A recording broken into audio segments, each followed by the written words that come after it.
Hi, எல்லோரும் எப்படி இருக்கீங்க? நான் ரொம்ப நல்லா இருக்கேன். இன்றைக்கி வந்து மிளகு ரசம் எப்படி வைக்கிறதுன்னு சொல்லிட்டு பார்க்கலாம். மிளகு எடுத்திருக்கேன், அதுக்கப்புறம் சீரகத்துக்கு அப்புறம் பூண்டு ஒரு 6-7 பல், ஒரு 4 காஞ்ச மிளகா, கொஞ்சமாக வந்து ஒரு 2 கொத்து கருவேப்பிலை எடுத்திருக்கேன். தக்காளி வந்து ஒரு சின்ன சைஸ் தக்காளி எடுத்திருக்கேன். மிளகு ரசம் அப்படின்றதுனால தக்காளி வந்து கம்மியாகவே ஆட் பண்ணிக்கலாம். தக்காளியை 4 கட் பண்ணி போட்டேன். இப்போது ஒரு மிக்ஸி ஜாரில் வந்து இது எல்லாத்தையும் நம்ம போட்டு தண்ணி ஊற்றி நைஸாக வந்து அரைச்சி எடுத்துக்கலாம்.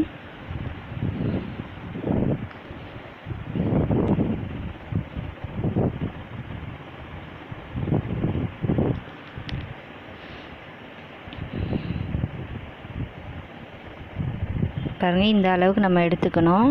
அதுக்கப்புறம் புளி கொஞ்சமாக வந்து ஊற வச்சுருக்கேன், அதுவும் நல்லா நம்ம கரைச்சி அந்த தண்ணி எடுத்து வச்சுக்கலாம். அப்புறம் ஒரு சின்ன சட்டியில் வந்து எண்ணெய் ஊற்றிட்டேன்.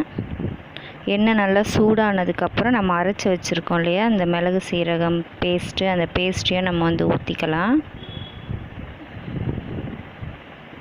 ஊற்றிட்டு இப்போ நம்ம வந்து புளி கரைச்சலையும் நம்ம வந்து ஊற்றிக்கலாம். தண்ணி தேவைன்னா நம்ம இன்னும் கொஞ்சம் எக்ஸ்ட்ராவும் நம்ம வந்து தண்ணி வந்து ஆட் பண்ணிக்கலாம்.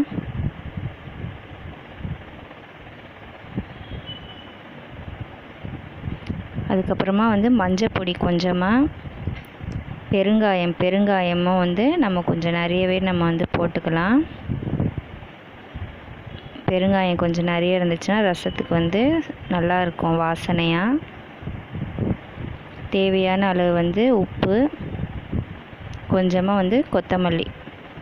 மிளகு வந்து நமக்கு கோல்டு, காஃப் எல்லாத்துக்குமே வந்து ரொம்ப நல்லது. அதுவும் இல்லாமல் இப்போ இருக்க கிளைமேட்டுக்கு பார்த்திங்கன்னா நம்ம அடிக்கடி வந்து ரசம் வச்சு சூடான சாதத்தில் வச்சு சாப்பிட்டாலே வந்து தொண்டை வலி, இருமல், சளி, ரன்னிங் நோஸ் எல்லாமே வந்து சரியாயிரும். பாருங்கள், இந்த மாதிரி கொதி வந்ததுக்கப்புறம் நம்ம ஸ்டவ்வை வந்து ஆஃப் பண்ணிக்கலாம். சூப்பரான மிளகு சீரக ரசம் ரெடி ஆகிடுச்சு. உங்கள் ஃப்ரெண்ட்ஸ் எல்லாருக்கும் ஷேர் பண்ணுங்கள், சப்ஸ்கிரைப் பண்ணுங்கள். இன்னொரு சூப்பரான வீடியோவில் நம்ம பார்க்கலாம்.